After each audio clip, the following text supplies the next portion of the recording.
Avant de présenter Sophie, je vais mettre un peu en contexte en donnant une information sur Tribuzen. Tribuzen, c'est une communauté que j'ai créée il y a quelques mois à peine, dans le but de procurer aux femmes, spécialement aux femmes actives, des outils qui leur permettent de dégager du temps, de dégager de la disponibilité mentale pour d'abord se rejoindre elles-mêmes, pour faire connaissance avec elles-mêmes, pour savoir de quoi elles ont besoin, pour opérer leur propre transition et leur transition comme tremplin à la transition sociétale, qui est un univers, une perspective que beaucoup de femmes rêvent d'embrasser, sans vraiment y parvenir parce qu'elles estiment ne pas en avoir le temps.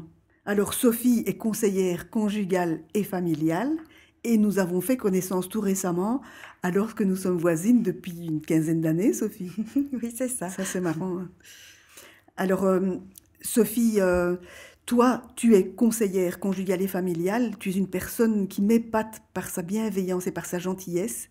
Et lors de nos conversations informelles, tu as confirmé des choses que j'avais appréhendées, sur lesquelles j'avais formé des hypothèses en dialoguant avec les personnes. Et notamment, tu décortiques assez bien la question de la charge mentale, qui est un sujet un peu bateau pour l'instant, sur les réseaux sociaux en tout cas. Est-ce que tu veux en dire un mot, s'il te plaît? Oui, on en parle beaucoup évidemment de cette charge mentale, on y réfléchit parce que malgré l'évolution du couple, des rôles dans le couple en tout cas, hein, on est loin du manuel des années 60, je suppose que vous le connaissez. Non. Non, ah ben, il faut vraiment le lire, ça vaut vraiment la peine. Donc c'est le mode d'emploi d'être une femme au foyer Waouh. et c'était enseigné donc dans les études Waouh. et c'est incroyable à quel point on a bien évolué déjà par rapport au rôle de cette femme dans le foyer. Et donc, les rôles ont beaucoup changé, les familles ont changé, les couples ont changé. Oui. Aujourd'hui, on est très loin des modèles. Il y a beaucoup, beaucoup de choses qui changent. Il n'y a plus vraiment de modèles. Non. C'est ce qui fait la difficulté, évidemment. Dans les couples et dans les rôles. Et donc les femmes ont encore pris beaucoup de charges parce qu'au niveau du couple, quand on se met en couple, ça se met instinctivement, la femme a envie de plaire et pour plaire, elle va soigner son homme, soigner sa maison et donc elle va instaurer des situations dont elle va avoir du mal à s'extraire plus Oui. tard. Donc voilà, Oui. c'est un peu, on en parle beaucoup de ces charges mentales. Oui. Alors, ce qui est intéressant, c'est que beaucoup d'entre nous se disent féministes. Et il y a une auteure récemment qui parlait de sa propre situation où elle dit « Mais moi, je me déclare féministe, je le revendique à l'extérieur.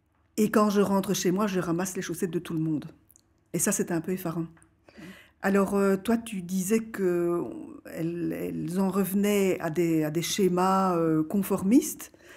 Moi, je pense autrement.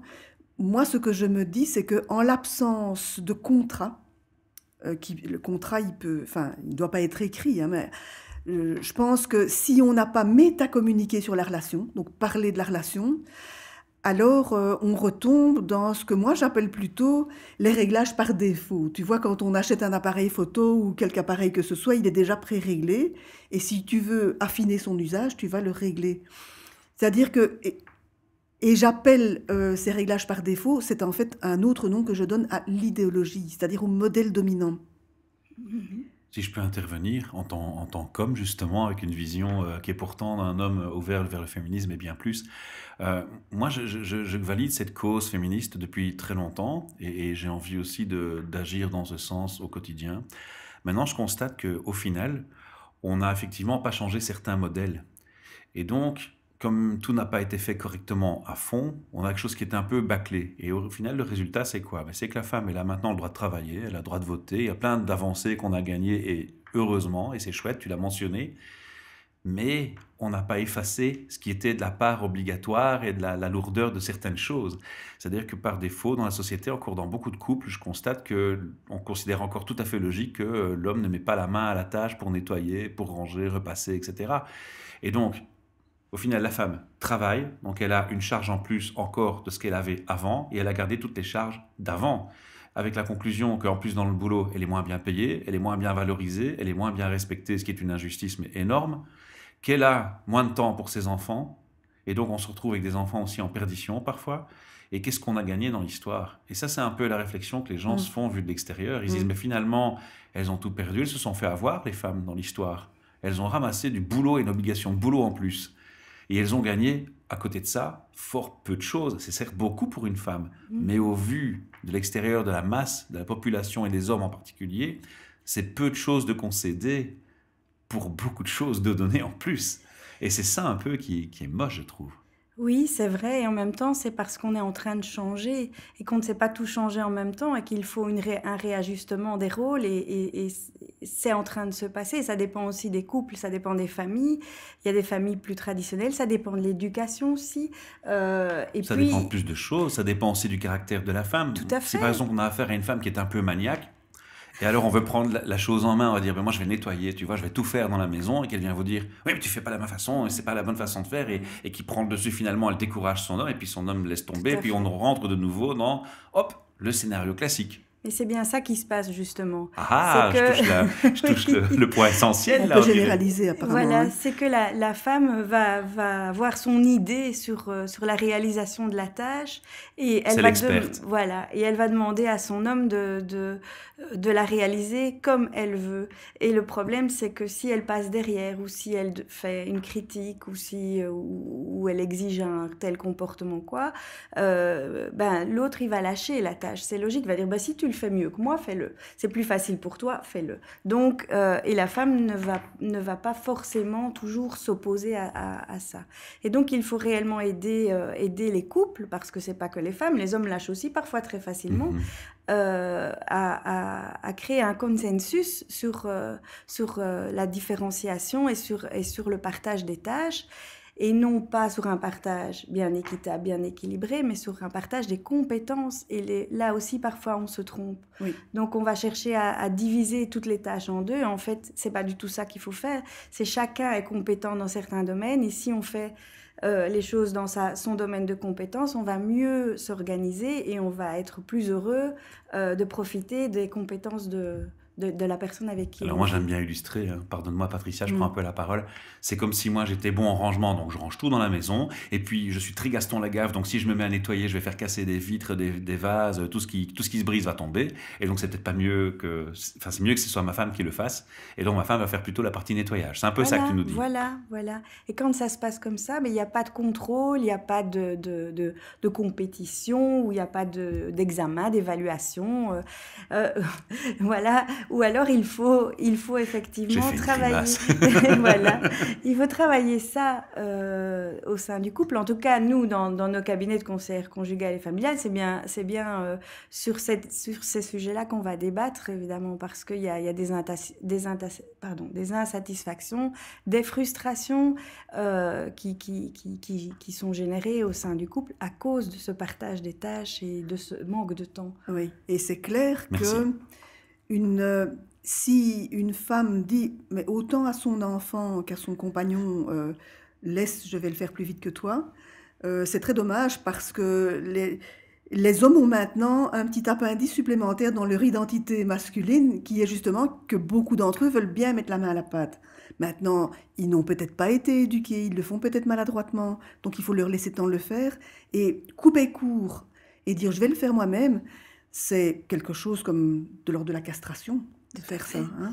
Tout à fait, mais il y a aussi autre chose de l'ordre de la castration, mais plutôt de la castration de la sexualité dans le couple, c'est que voir son homme hyper féminisé dans ses rôles n'est pas toujours déclencheur de désir chez la femme. Encore pour le moment, ça va peut-être encore évoluer tout ça, mais un homme qui passe l'aspirateur ne suscite pas forcément le désir. Allez, dis avec un joli string et un t-shirt Mais- bien moulant et des abdos bien musclés. Mais là, c'est bien, qu'est-ce que parce c'est que cette histoire? Là, c'est très bien dans le sens où vous y avez mis la créativité. Donc, vous avez très créé le créatif. désir sur la situation. Mais voilà, donc on a aussi ce type de Ah, c'est difficulté super intéressant. parce que il n'y a rien à faire. Nous, on aime aussi être prise, et être un peu avec un homme très masculin, donc qui a des atouts masculins pour susciter le désir. Et donc, s'il porte le bébé en kangourou en passant l'aspirateur,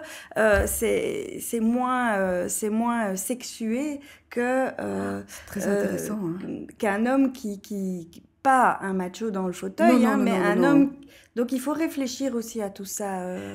Oui, j'ai pas envie de me transformer en mec qui se met dans le sofa avec la bière, le football. Ouais, chérie, apporte-moi la chope prochaine. C'est pas très sexy non plus. Non. Mais justement, quand on parlait là entre nous, tu avais évoqué une situation vraiment intéressante où la femme amoureuse disait à son compagnon, mais laisse, je vais le faire moi-même. Et tu me disais, et 10-15 ans plus tard, ça donne la ménagère qui fait la vaisselle et le gros lard vautré dans son fauteuil. Et ni l'un ni l'autre ne sont sexy, tu me disais. Non, c'est clair, c'est clair. Et donc, c'est vrai qu'au début de la relation, on a tellement envie de plaire, de se faire plaisir, etc., que parfois même, on repasse les chemises avec amour au début. Oui. Et puis après, 10 ans après, on les repasse plus du tout avec amour. Oui. Donc, il y a du ressentiment, de la colère. Bien sûr, de la frustration et puis la sensation d'être utilisé quelque part. Oui. Et donc, on a aussi... ce qui pose problème, je pense, souvent, c'est la banalisation de l'action. Et donc, l'homme ne trouve plus que c'est un cadeau, il trouve que c'est normal.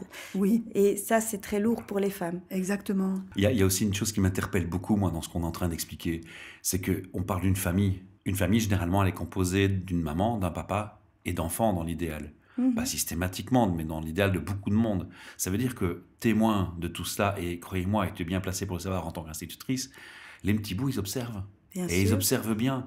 Et donc, indirectement, quand ces échecs-là se manifestent, si on peut appeler ça un échec, l'enfant, lui, il voit un modèle, il voit un exemple. Et on est en train de former maintenant Tout à fait. la future génération, Oui. les futures pensées, les futurs clichés, les futurs stéréotypes. Oui. Et c'est encore plus interpellant, je pense. Est-ce que tu interviens chez l'homme et la femme ou est-ce que tu inclus les enfants dans ton travail? Tout à fait, les enfants aussi, bien sûr. Ça arrive et c'est vrai, vous le dites très bien, l'exemple, c'est nous. Et donc, c'est important de montrer des exemples dont ils vont profiter plus tard. Et en même temps, si on n'est pas là-dedans pour plein de raisons, on peut mettre des mots aussi. On peut leur expliquer, voilà, ça, c'est pas terrible, ce qui se passe entre nous, entre papa et maman, c'est pas terrible, normalement, c'est pas comme ça, ce serait plus chouette si. Et donc, sans dénigrer l'autre, bien sûr, mais en disant, on est en chemin, on réfléchit.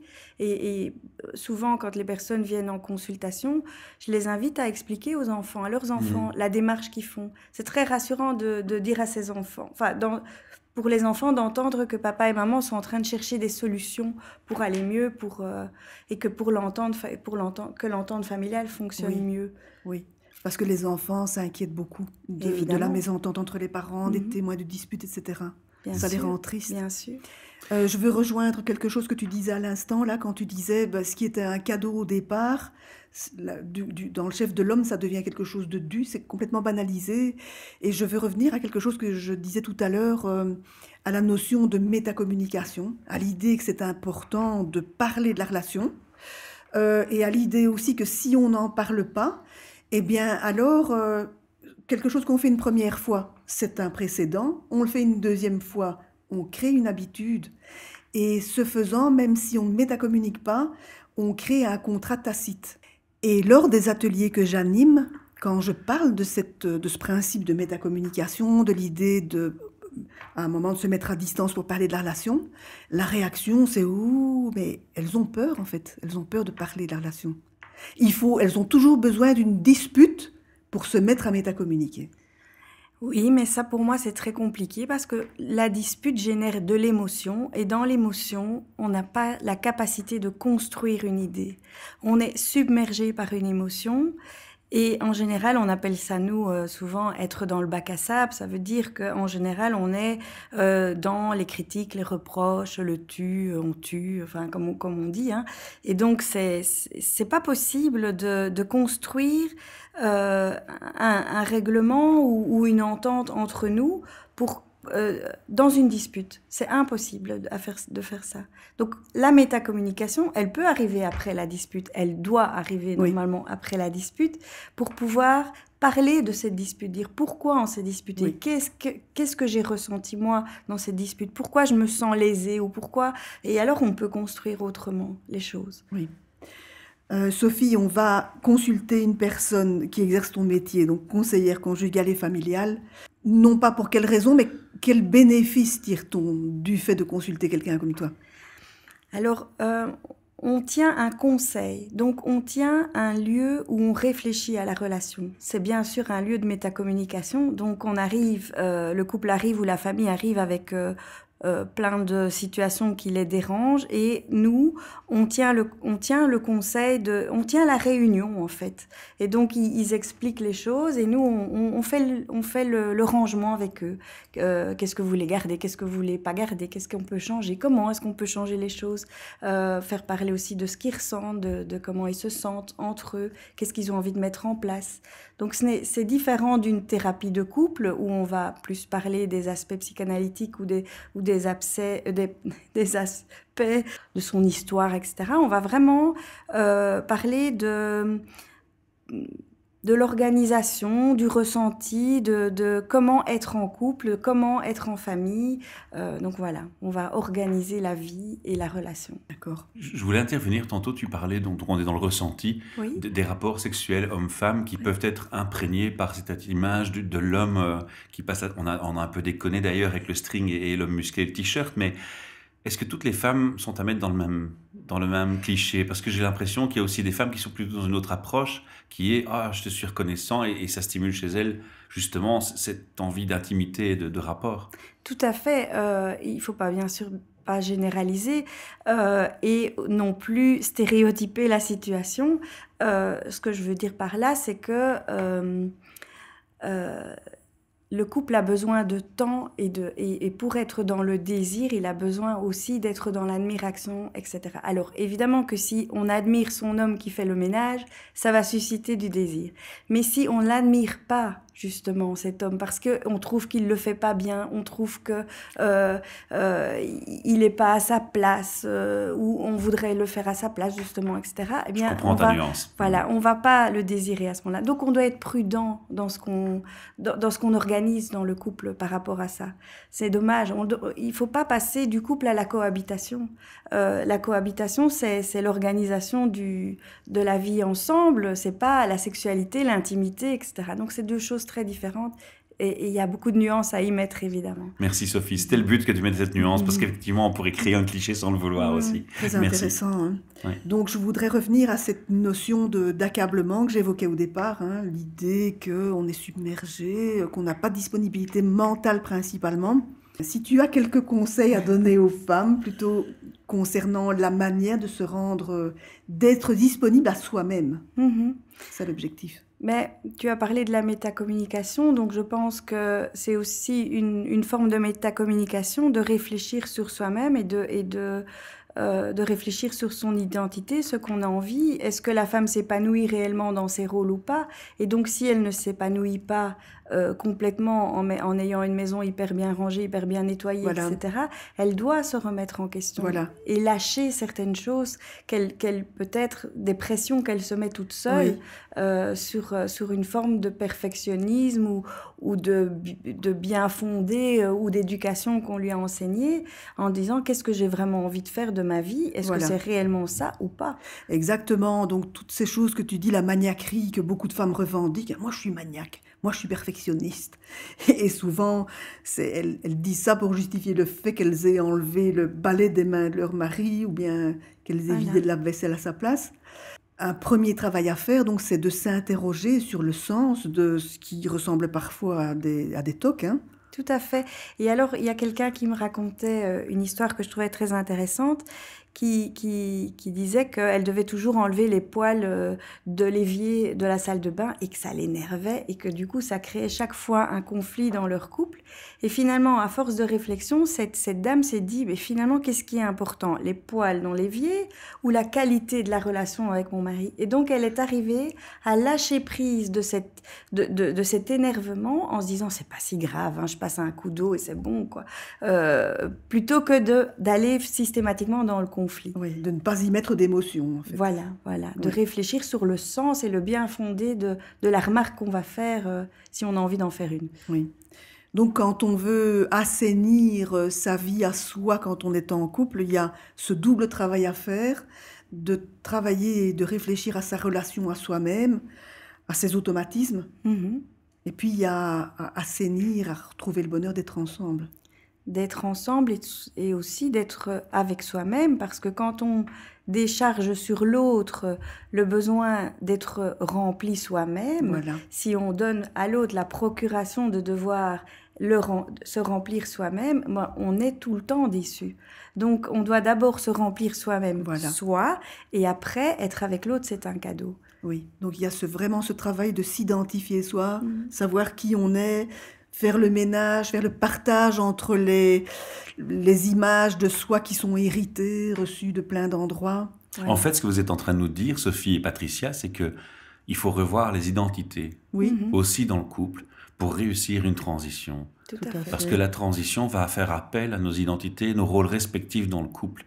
Je reformule ça avec des mots simples, ça me paraît important parce qu'on s'est égaré parfois dans des petits jargons par moment, et je pense que l'auditeur qui nous entend a peut-être aussi qu'on lui résume en une phrase clé le lien avec la transition. Je pense que c'est vraiment important. Donc on est capable de se vouer à une cause qui nous dépasse, c'est-à-dire d'être dans la contribution, quand on a pris soin de soi, quand on sait qui on est, on a identifié ses besoins et on comble ses besoins. Ce qui va revenir beaucoup dans la rubrique Tribuzen de Midori Cast. Tout à fait, oui. Sophie, tu voudrais ajouter un conseil, une parole de sagesse issue de ton activité? Moi, oui, bien sûr, je dirais que la vie est vraiment merveilleuse et que quand on peut s'émerveiller de tout, même de toutes les difficultés que l'on peut rencontrer tous les jours, parce qu'on en a tous, eh bien, on est vraiment sur le chemin de la réussite. Belle phrase de conclusion. Belle phrase de conclusion. Sophie. Dis Sophie, tu vas quand même nous dire comment on fait pour te rencontrer, bénéficier de tes conseils. Comment est-ce qu'on fait? Tu as un site internet? Alors j'ai un site internet, c'est www.sophie-mercier.be. Il y a aussi mon numéro de téléphone 0477 406 723. Merci Sophie, merci. Merci à vous. À bientôt. Au revoir. Ciao.